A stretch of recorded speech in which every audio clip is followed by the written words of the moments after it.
வணக்கம் நண்பர்களே. நாம் இப்போ இருக்க இடங்கன்னா விருதுநகர் மாவட்டம் திருவள்ளிபுத்தூர் பக்கத்தில் இருக்க சதுரகிரியில் தான் இப்போ இருக்கோம். அதிகாலை 5:30 மணிக்கெல்லாம் சுட சுட பொங்கலும் சப்பாத்தியும் சிவபக்தர்களால் அன்னதானமாக வழங்கப்பட்டது. இனிமையான இந்த காலை தருணத்தில் அருமையான அந்த உணவை சாப்பிட்டுட்டு நம்ம காத்திருக்கிறோம். இங்கே 6 மணிக்கு மேலே தான் இங்கே மலை ஏறுறதுக்கான வாயில் கதவுகள் திறந்து சீட்டு கொடுப்பாங்க. அதுக்காக காத்திருக்கிறோம். கிட்டத்தட்ட 6 மணிலேருந்து காத்திருந்தோம். ஒரு 6:45 போல் திறந்தாங்க.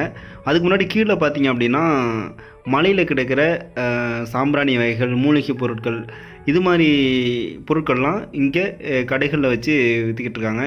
இதை மாறுபட்ட நறுமணம் தரக்கூடிய சாம்பிராணிகள், இது மாதிரி நிறைய பொருட்கள் வச்சு கீழே விற்பனை பண்ணிக்கிட்டு இருக்காங்க.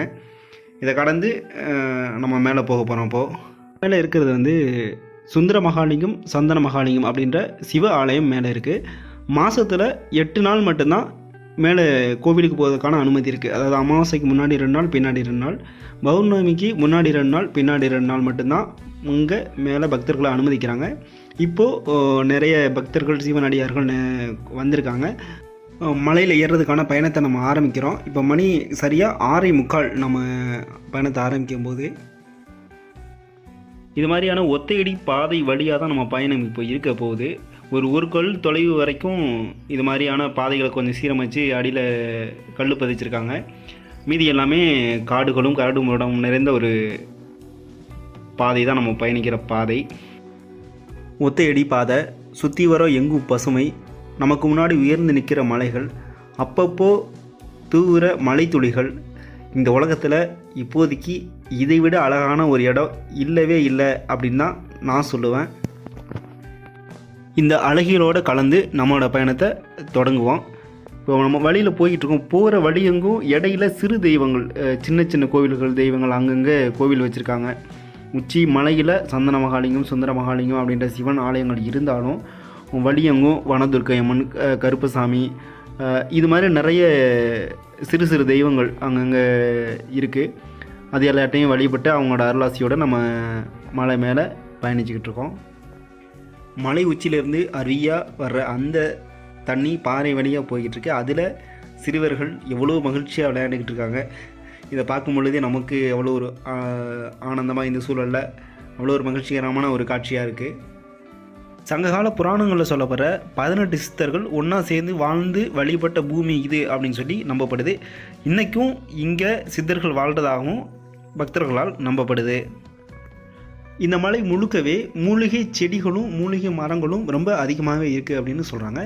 அந்த மூலிகை செடிகள், மரங்கள் விடுற அந்த காற்றை சுவாசித்து பயணப்படுற நமக்கு இருக்கிற உடல் வியாதிகள் எல்லாம் சரியாகும், இருக்கிற எந்த வியாதி இருந்தாலும் சரியாகும் அப்படின்னு சொல்கிறாங்க. அந்த மூலிகை மரங்கள், செடிகளை தழுவி வர்ற அந்த அருவி, இதில் ஓடுற நீர்வீழ்ச்சிகளில் குளிக்கும் பொழுதும் அதுவும் ஒரு மூலிகை தன்மையோடு இருக்குது அப்படின்னு சொல்கிறாங்க. இப்போ இந்த பாறைனா வழுக்கு பாறை அப்படின்னு சொல்லுவாங்க. ஏறுறதுக்கு ரொம்ப சிரமமான வழுக்கும் நிலையில் இருக்கிறதுனால இந்த பாறைக்கு வழுக்கு பாறைன்னு சொல்கிறாங்க. இப்போ நம்ம வழுக்கு பாறையை கடந்து மேலே ஏறிக்கிட்டு இருக்கோம்.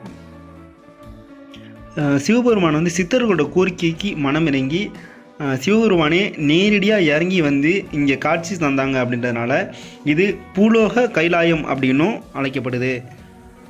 இந்த பாறைகளுக்கு நடுவில், மரங்களுக்கு நடுவில் அந்த சலசலன அந்த நீர் ஓடுகிற சத்தம், அந்த அழகியல் நம்மளை கவர்ந்து இழுக்குது. சுற்றிலும் மலைகளால் சூழப்பட்ட இயற்கை எழில் மிகுந்த இந்த அருவியில் இப்போ நாம் நீராட போகிறோம். பார்க்கும்போதே இவ்வளோ அழகாக இருக்குது. இந்த இடத்த விட்டு அவ்வளோ சீக்கிரம் வர தோணலை. அங்கே நாம் என்னென்ன பண்ணோம், இதோ சில காட்சிகள் உங்களுக்காக.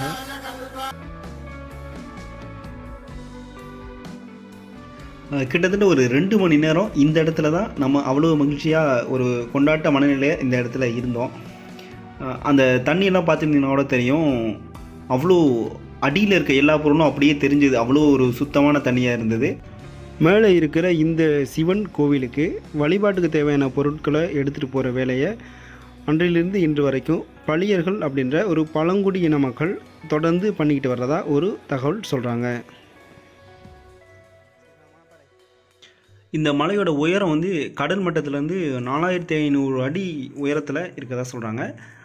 கால்நடை பயணமாக கிட்டத்தட்ட ஒரு 7லேருந்து 8 மைல் அந்த அளவு தூரம் நம்ம நடந்து போகணும். அந்த வழி தான் நம்ம பயணித்து போய்கிட்டு இருக்கோம். இந்த மலைக்கு சதுரகிரின்னு ஏன் பேர் வந்தது அப்படின்னா, சிவகிரி, பிரம்மகிரி, விஷ்ணுகிரி, சித்தகிரி இப்படி 4 பேரில் 4 மலைகள் சுற்றி இருக்கிறதாகவும், நடுவில் இந்த மலை இருக்கிறதுனால இதுக்கு வந்து சதுரம் போல் அமைந்து நடுவில் இந்த மலை இருக்கிறதுனால இதுக்கு சதுரகிரி அப்படின்னு பேர் இருக்கிறதா ஒரு தகவல் சொல்கிறாங்க. பழனி மலையில் இருக்கிற நவபாசனத்தில் சேர்ந்த முருகனோட சிலை போகர் வந்து இங்கே சதுரகிரியிலேருந்து பண்ணதாகவும் ஒரு தகவல் சொல்கிறாங்க. மணி இப்போது 10:45, கிட்டத்தட்ட ஒரு பாதி மலை கிட்ட நெருங்கி வந்திருக்கோம். இந்த காட்சிகள் எவ்வளோ அழகாக இருக்குன்றது நீங்கள் இந்த காணொலியை பார்த்தாலே தெரியும். போகிற பாதையில் கல்லெல்லாம் போட்டு ஓரளவு பாதையை சீரமைச்சு வச்சுருக்காங்க. இது எவ்வளோ கஷ்டம், கீழேருந்து கிட்டத்தட்ட ஒரு 1.5 மணி நேரம் பயணத்துக்கு கல்லெல்லாம் தூக்கிட்டு வந்து சரிப்படுத்தியிருக்காங்க. ரொம்ப களைப்பாக வந்திருக்கோம்.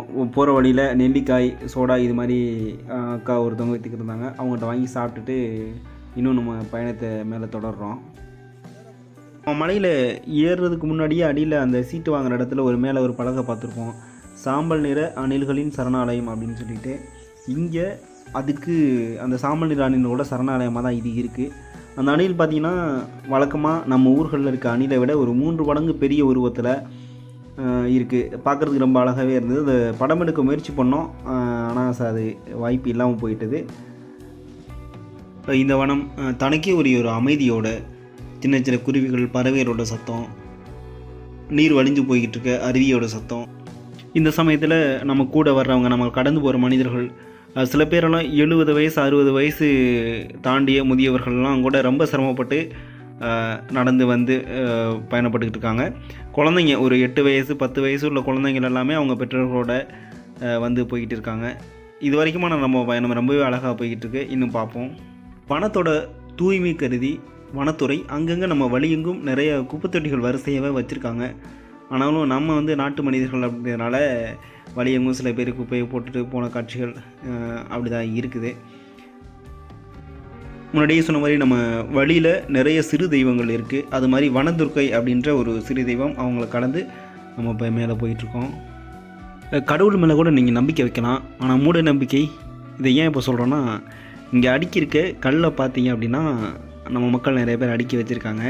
இது என்ன அப்படின்னா, நம்ம வீடு கட்டணும் அப்படின்ற ஆசை இருந்தது அப்படின்னா இங்கே அடுக்கி வச்சோம் அப்படின்னா நம்ம அந்த ஆசை நிறைவேறும் அப்படின்றதா யாரோ ஒருத்தவங்க சொல்ல போய் அதை வழி வழியாக வந்தவர்கள் அடுக்கி வச்சுருக்காங்க. அது மூட நம்பிக்கைன்னு தெரிஞ்சாலும் கேட்கறதுக்கு நல்லா இருந்தது. அதனால் நாமளும் ஒரு வரிசையை அடுக்கி வச்சுட்டு இப்போ பயணத்தை தொடர்றோம். இந்த மலையிலேயே மதிமயக்கி வனம் அப்படின்னு சொல்லி ஒரு வனம் இருக்கிறதா சொல்கிறாங்க. அந்த வனத்துக்குள்ளே உள்ளே போயிட்டோம் அப்படின்னா வெளியே வர்றதுக்கான மனநிலையே இருக்காது அப்படின்ற மாதிரி சொல்கிறாங்க. அது மதிமயக்கி வனம் இருக்கோ இல்லையோ, ஆனால் இந்த மலையான அழகிய காட்சிகள் இதெல்லாம் பார்க்கும்பொழுது இந்த இடத்த விட்டு போகிறதுக்கு நமக்கு மனசு இல்லாமல் தான் இருக்குது. கிட்டத்தட்ட ஒரு 3 மணி நேரம் கிட்ட பயணம் பண்ணி வந்திருக்கோம். நம்ம அந்த கோவில்கிட்ட நெருங்க போகிறோம். பெருசாக நமக்கு எந்த களைப்பு அப்படி எதுவுமே இல்லை, ரொம்ப புத்துணர்வோடு தான் நம்ம தொடர்ந்து போய்கிட்டு இருக்கோம். இங்கே நாவல் ஊற்று அப்படின்னு சொல்லி ஒரு அருவி இருக்கிறதாகவும், அந்த தண்ணியை குடித்தோம் அப்படின்னா சர்க்கரை வியாதி முழுமையாக குணமடையும் அப்படின்ற ஒரு நம்பிக்கையும் மக்கள் மத்தியில் இருக்குது. இவ்வளோ தூரம் பயணப்பட்டு வர்ற மக்களுக்காகவும் பக்தர்களுக்காகவும் இங்கே நிறைய கடைகள் எல்லாம் மக்கள் வச்சுருக்காங்க. கீழேருந்து இவ்வளோ தூரம் பொருட்களை நடந்தே கொண்டு வந்து இங்கே கடையை வச்சுருக்காங்க. வழிபாட்டுக்கு தேவையான பொருட்கள், சின்ன சின்ன தேநீர், சின்ன சின்ன தின்பண்டங்கள் அப்படியான பொருட்களை கொண்ட ஒரு நிறைய கடைகளில் மக்கள் வச்சுருக்காங்க. மாதத்தில் 8 நாள் மட்டும்தான் இவங்களோட வாழ்வாதாரம். அப்படியான ஒரு வாழ்க்கை சூழலில் வாழ்ந்துட்டுருக்காங்க இந்த மக்கள். கோவிலுக்கு மிக அருகில் நம்ம இப்போ வந்துட்டோம். போய் வலது பக்கம் போனால் சுந்தர மகாலிங்கம் ஆலயமும், இடது பக்கம் சந்தன மகாலிங்கம் ஆலயம் இருக்குது. அந்த சந்தன மகாலிங்கம் ஆலயத்திலேயே 18 சித்தர்களோட சிலைகள், அவங்கள வழிபாட்டக்கூடிய இடங்கள், அவங்களோட குகைகள் இது எல்லாமே இருக்குது. கோவிலோட புனிதத்தன்மை கருதியும் ஒழுங்கு கருதியும் நம்ம கோவிலுக்குள்ளே எந்த படமும் காணொலியும் எடுக்கலை. மிகச்சிறப்பாக நம்மளோட இந்த பயணம் இங்கே மேலே கோவிலுக்கு கிட்ட வந்து வழிபாட்டையும் முடித்தாச்சு. ரொம்ப அற்புதமாக ஒரு நல்ல உணர்வுகளை தரக்கூடிய ஒரு இடம். சுற்றிலும் இயற்கை சூழ்ந்த பகுதி. அங்கே தூரத்தில் மலையில் தவசிப்பாறைன்னு ஒன்று இருக்குது. அதுதான் சித்தர்கள் தவம் இருந்த இடம் அப்படின்னு சொல்லுவாங்க. இப்போது அங்கே யாரையும் போக அனுமதிக்கலை. முன்னாடி அனுமதிச்சிருந்தாங்க, இப்போ யாரையும் அனுமதிக்கலை. அங்கே ஒரு குகை இருக்கிறதாகவும் சொல்லியிருந்தாங்க. இங்கே மேலேயும் பக்தர்களுக்காக அன்னதானம், அந்த ஒரு தானியத்தில் செஞ்ச கஞ்சியும் ஒரு துவையனும் கொடுக்குறாங்க. எல்லாருக்கும் எந்த பாகுபாடும் இல்லாமல் எல்லோரும் ஒரே பாத்திரத்தெல்லாம் சாப்பிட்றாங்க. அப்படியான ஒரு சமநிலை அங்கே இருக்குது. அமைதியாக ஒரு இடத்துல சில மணி நேரங்கள் அப்படியே அமர்ந்திருக்கோம். இந்த உயர்ந்த மலைகள், பசும் மரங்கள், இந்த காற்று, இது எல்லாமே நமக்கு புதுவிதமான ஒரு உணர்வுகளை தருது. மனதுக்கு நெருக்கமான பிடித்தமான ஒரு இடமா இருக்குது. கிட்டத்தட்ட ஒரு 3 மணி நேரம் பயணம் கடந்து நம்ம மலைக்கு வந்தோம். இப்போது நம்ம மலையிலேருந்து கீழே இறங்க ஆரம்பிச்சிருக்கோம். நிறைய குரங்குகள், மற்ற மலைகளில் மற்ற இடங்களில் இருக்கிற மாதிரி இங்கே குரங்குகள் எதுவும் அடித்து பிடுங்காது, ரொம்ப எளிமையாக அணுகும் அப்படின்னு சொல்லி சொல்கிறாங்க. அப்படி தான் நம்மக்கிட்டேயும் சில குரங்குகள் இருந்தது. பயணம் இறங்க ஆரம்பிச்சிட்டோம். கிட்டத்தட்ட ஏறுறதுக்கு ஒரு 3 மணி நேரம் 3.5 மணி நேரம் ஆகுது. அது நம்ம நடக்கிறவங்கள பொறுத்து, ஏறுறவங்கள பொறுத்து. ஆனால் இறங்குறது ஒரு 2.5 மணி நேரத்தில் நம்ம மலையிலேருந்து இறங்கிட்டோம். மனதுக்கு நிறைவாகவும் உடலுக்கு ரொம்ப ஆரோக்கியமான ஒரு உடல் பயிற்சியாகவும் குறைந்த செலவில் ஒரு ஆன்மீக தலமாகவும் ஒரு மனம் இளைப்பாற ஒரு சுற்றுலா தலமாகவும் இந்த பயணம் அமைஞ்சது. வழித்தடம் அப்படின்னு பார்த்தோம் அப்படின்னா, மதுரையிலேருந்து திருவில்லிபுத்தூர் போகிற பேருந்துகளில் கிருஷ்ணன் கோவில் அப்படின்ற நிறுத்தத்தில் இறங்கி அங்கே இருந்து வத்திராயிருப்பு, தானிப்பாறை இந்த வழியாக பேருந்து வசதிகள் அல்லது வாகன வசதிகள் இருக்குது. ரொம்ப அருமையான ஒரு இடம். நம்மளோட பயணம் இனிதாக நிறைவடைந்தது. இந்த ஒரு நாள் முழுக்க இந்த இயற்கை சூழலில் மூழ்கி ஒரு மறக்க முடியாத ஒரு மகிழ்வான இயற்கையோடு இணைந்த ஒரு நாளாக இருந்தது. வாய்ப்பு இருந்தது அப்படின்னா நீங்களும் ஒரு முறை வாங்க. இது வரைக்கும் நம்ம சேனலை நீங்கள் சப்ஸ்கிரைப் பண்ணலை அப்படின்னா மறக்காமல் சப்ஸ்கிரைப் பண்ணிடுங்க. இந்த காணொளி உங்களுக்கு பிடிச்சிருந்தது அப்படின்னா உங்கள் நண்பர்களுக்கு பகிருங்க. பிடிச்சிருந்தது அப்படின்னா இந்த காணொளியை விருப்பம் செய்யுங்க. இதில் எதுவும் தகவல் விட்டு போயிருந்தாலோ இல்லை ஏதாவது நீங்கள் சொல்லணும் அப்படின்னா மறக்காமல் கமெண்ட் பண்ணுங்கள். நன்றி.